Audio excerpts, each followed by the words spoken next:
আসসালামু আলাইকুম। Hello everyone, কেমন আছেন সবাই? আলহামদুলিল্লাহ, আমিও ভালো আছি। আজকে আমি দেখাবো ডিমের কোরমা রান্নার রেসিপি। ডিমের সবচেয়ে মজার রেসিপি হচ্ছে ডিম কোরমা।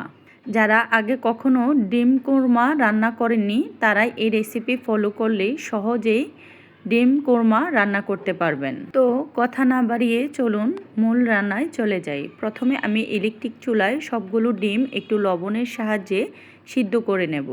এখন চুলায় একটি কড়াই বসিয়ে দেব। তারপর দিয়ে দিব রান্নার তেল। তেলটা গরম হয়ে আসলে আমি এক এক করে সবগুলো ডিম ভেজে নেব। যেহেতু আমার ডিমের পরিমাণ বেশি তাই আমি প্রথমে অল্প কিছু ডিম দিব, তারপরে আবার বাকিগুলো দিয়ে ভেজে নেব। এখানে আমি ডিমে শুধু লবণ দিয়ে ভেজে নেব, এখানে কোনো হলুদ অ্যাড করব না। আমি ডিমগুলো বেশি ভাজবো না, অল্প ভেজে নেব। একটু লাল লাল হয়ে আসলেই নামিয়ে নেব। এই তো ডিমগুলো হয়ে গেল। এখন একটি পাত্রে আমি তুলে নিচ্ছি।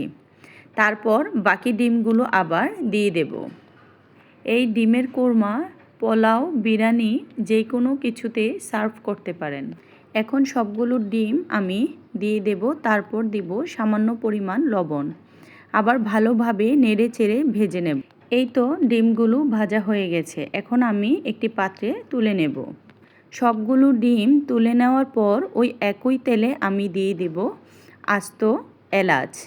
এখানে আমি 7-8 টুকরা এলাচ দিয়েছি, 3 টুকরা দারচিনি দিয়েছি। গরম মশলাগুলো আমি কিছুক্ষণ ভেজে নেব। তারপর দিয়ে দেব পেঁয়াজ বাটা। পেঁয়াজ বাটা দেওয়ার পর একটু ভালোভাবে নেড়ে চেড়ে দেব। পেঁয়াজটা ভালোভাবে ভেজে নেওয়ার পর এখানে অ্যাড করে দেব আমি আদা বাটা।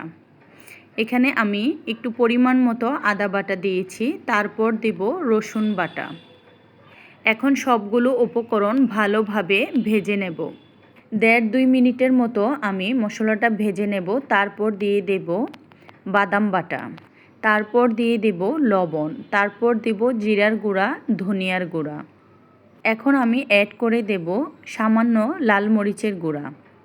এখন ভালোভাবে নেড়েচেড়ে মশলাটা আমি কষিয়ে নেব।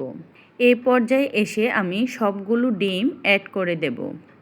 ডিমগুলো ভালোভাবে মশলার সাহায্যে মিশিয়ে নেব। তারপর দিয়ে দেব আস্ত কাঁচামরিচ।